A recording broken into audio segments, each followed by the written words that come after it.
Magandang araw po sa inyong lahat mga karibin natin at welcome back dito po sa ating munting channel Pinas News Review kung saan re-reviewin po natin ang mga mahalagang balita dito sa Pilipinas.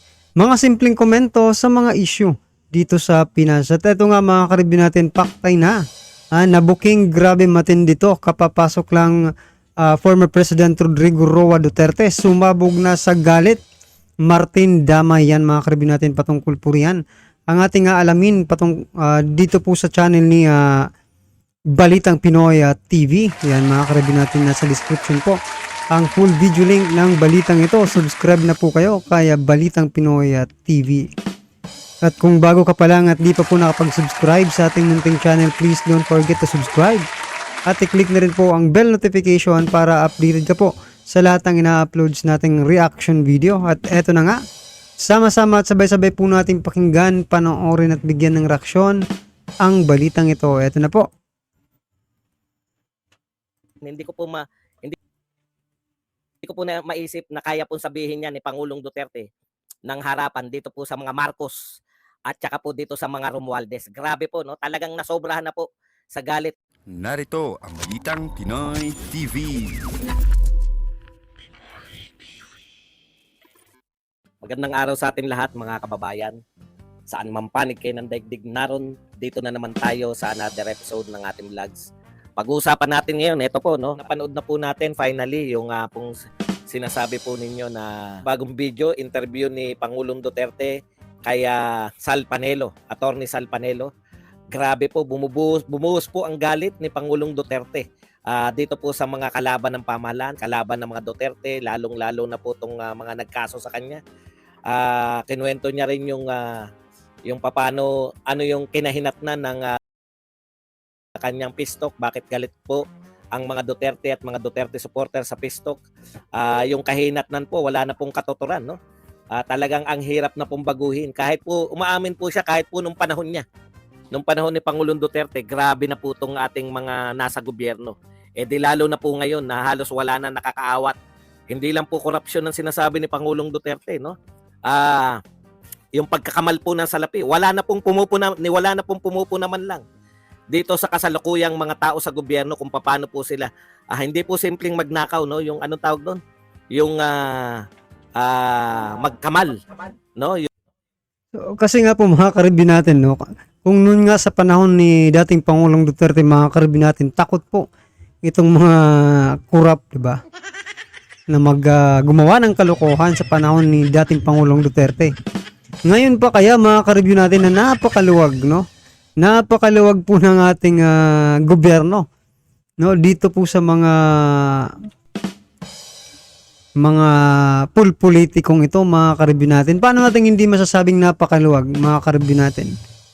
Iisipin mo, ito na lang po yung Makabayan Black na lang po, mga karibin natin. Sa panahon po ni dating Pangulong Duterte, mga karibin natin, patago-tago po ang mga ito, mga karibin natin, Hindi po ito masyadong nagsasalita, no? Magsalita man ito against, ganun pa rin, against po sa gobyerno. Pero ngayon mga karibin natin hindi po natin naririnig ang Makabayan Black, mga karibin natin, na parang against sila sa gobyerno, di ba? Paano kasi mga karibin natin, pinapaboran po itong Makabayan Black, no? Ni Speaker Romualdez, mga karibin natin. So, talagang maluwag po ngayon ang ating no? Para sa mga gumagawa ng kalokohan, no? Parang wala nang walang tama po kanya yung sinasabi na wala po silang takot na gumawa ng kalokohan. Yan, Yung how they plundered the country.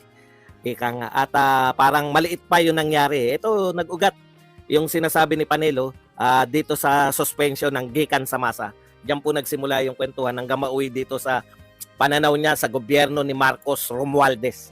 Yan po ang pag-uusapan natin, pero bago yan, kung bago ka pa lang dito sa ating channel, mag-subscribe ka na. Dahil ito lang ang tayong channel na may kinikilingan, may pinapanigan, una sa balita, huli sa impormasyon.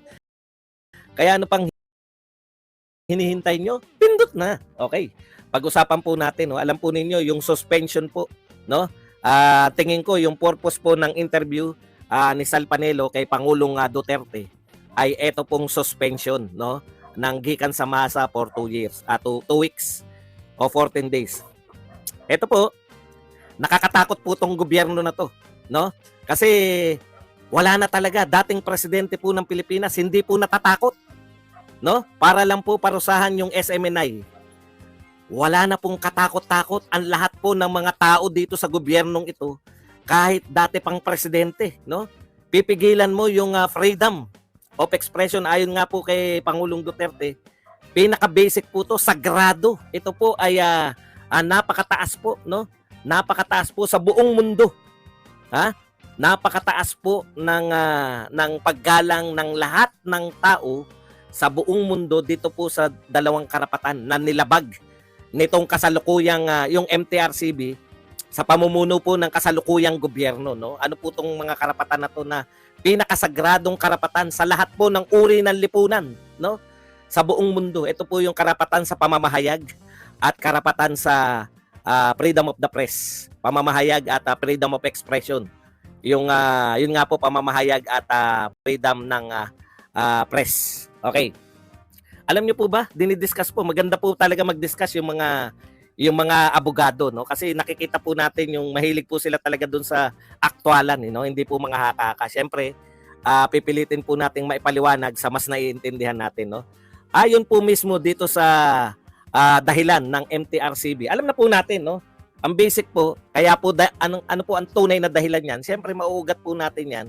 Dito po sa sabi nga ni Attorney Sal Panelo, ang ugat talaga ng lahat ng 'to, panggigipit sa SMNI, at ang SMNI kasi ay talagang yan na lang po yung nagpapakita ng suporta, no? Tanging media na nagpapakita po ng suporta dito po sa ating mahal na Pangulong Duterte. So lahat po ng panggigipit sa mga Duterte, lahat po yan ay para po dito sa panggigipit, mapaghiganti, no? Ito pong kasalukuyang may kapangyarihan. Mamaya po, masasabi po yung nasa. So yan mga karibin natin, no, marami pong nagko-comment patungkol po dito sa MTRCB mga karibin natin na parang tumatanaw lang daw po ng utang na loob. Nako. Itong MTRCB mga karibin natin dito sa administrasyong ito. Wala po tayong pero kay Speaker Romualdez mga karibin natin, tumatanaw po ng utang na loob itong si Soto. Gaano kaya yan katotoo? At yung iba naman mga karibin natin, sinasabi nila na baka daw po binayaran, no? Or nagkabayaran, ako. Between MTRCB at ng mga politiko, mga karibin natin, na gustong pabagsakin ang mga Duterte. Ano sa palagay nyo po mga karibin natin, ha? Yan po ay opinion lang po ng ating mga ka-review, ha? Thumbnail natin, hindi ko po na maisip na kaya pong sabihin niya ni Pangulong Duterte ng harapan dito po sa mga Marcos at saka po dito sa mga Romualdez. Grabe po, no? Talagang nasobrahan na po sa galit. Never. Lahat po, nagtataka po kami. Takantaka kami sa inyo mga dilawan kakamping, no? Sagrado sa inyo yan. Meron lang masabi sa inyo, may mapuna lang sa inyo sa press. Yung ABS-CBN, grabe kung ipagbawal nyo, samantalang grabe akusahan nyo si Pangulong Duterte nung sinasabi nyo pagbibintang na pinasara yung ABS-CBN. No, ngayon, ito po, human rights, nasan kayo? Yung very basic na karapatan na magpahayag. Wala po tayong naririnig sa human rights. Ito po ang basihan. Bakit po pansamantalang mawawala sa ere? Tatanggalan ng karapatan na magpahayag si Pangulong Duterte? Tatanggalan ng karapatan ng freedom of the press ang SMNI? Ito po ang sinabi, no? Ayon kay Sal Panelo. Yung wordings mismo. There are some aspects of the program that may be in violation. Tignan niyo po yung wordings. May mga aspeto raw po, may mga bahagi ng programa o may mga ginagawa o nasasabi si Pangulong Duterte na maaaring maybe lang. Alam niyo ibig sabihin ng maybe? Wala po silang matukoy. Yun nga po yung sinasabi ni Pangulong Duterte. Ni hindi nyo nga masabi kung ano yung binayolate. Alam mo, Ray Philip Regis, no? Okay lang sa'yo na mawala ng press freedom dahil meron namang social media. Ibang klase ka rin mag-isip, eh. Di ba? Ibang klase ka rin. Ako, halimbawa, pinatigil ako doon sa YouTube dahil okay lang sa akin kasi may Facebook naman. Ibang klase yung pag-iisip nyo. Tatanggapin na lang natin dahil Marcos at Romualdez ang namumuno. Yun ba gusto mo sabihin? Pangangatwiran niyang ganyan. Hindi ko kayang tanggapin yan. May social media naman kahit mawala ni SMN. Ganun ba? Eh di patigil na rin natin yung GMA7, ABS-CBN, lahat yan. Total, may social media naman. Ganyan na po yung ating pangangatwiran ngayon. Total, may social media naman, tanggalin na yung SMNI. Anong uri po ng pangangatwiran yan? Hindi nga matukoy ng MTRCB ano yung binayolate. Sabi nga po ni Pangulong Duterte, ito po pinapaliwanag ko sa inyo, hindi nga nila masabi ano yung sinabi ko na nakabiolate sa batas. Maybe, probably. Ha? Para daw makaiwas kasi may nagrereklamo. Kailan po ba natigil ang pagrereklamo? Ibig sabihin pag may nagreklamo, Ako, galit na ako kasi narinig ko yung galit kay Pangulong Duterte. Tapos kakatwiran na nyo ako, may social media naman. Hindi po nararapat na katwiran yan. Dahil po yan, may prangkisa po yung SMNI. Oo, wala kang magagawa, kaya matahimik ka na lang. Kami may magagawa kaming mga Duterte supporter. Kung ikaw wala kang magagawa, manahimik ka lang. Kami may gagawin kami, may ginagawa kami. Hindi mo po pwedeng sabihin na dahil wala ka, ikaw pala wala magawa, hindi wag mo kami idamay. Kung wala kang magawa, kami meron. No? Hindi mo kami pwedeng patahimikin. Okay, balik po tayo dito sa ating talakayan. Ikaw, pag bilinak kita ngayon, aangal ka, sasabihin mo, nangangatwiran lang ako, bilinak ako, kita mo? Ayan nga, pwede kang umangal, di ba? Ano ba sinabi ko masama? Porket ka kontra ni Badong, bablock niya ako, hindi kita ibablock. Ipaparanas ko sa iyo na meron kayong karapatan sa pamamahayag dito. Pero pwede kitang i-block. Yun yung sinasabi ko sa inyo. Dating presidente yan, wala na siyang karapatan. Grabe naman pala ngayon talaga. At gusto nyo tanggapin namin dahil wala tayong magagawa. May magagawa po kami, kayo wala. Sumusunod kayo sa amo nyo eh. Kami ayaw namin sumunod sa amo nyo. Okay, balikan na po natin. Pasensya na po kayo. Hindi po ako nagwawala dahil sa wala, no? Okay. Sige, mag-active lang kayo dyan. Hayaan nyo lang sila kasi. Huwag nyo sila i-block para makarinig sila ng mga katwiran. Nakikinig naman yung mga yan eh. Para questionin din nila yung existence ng amo nila.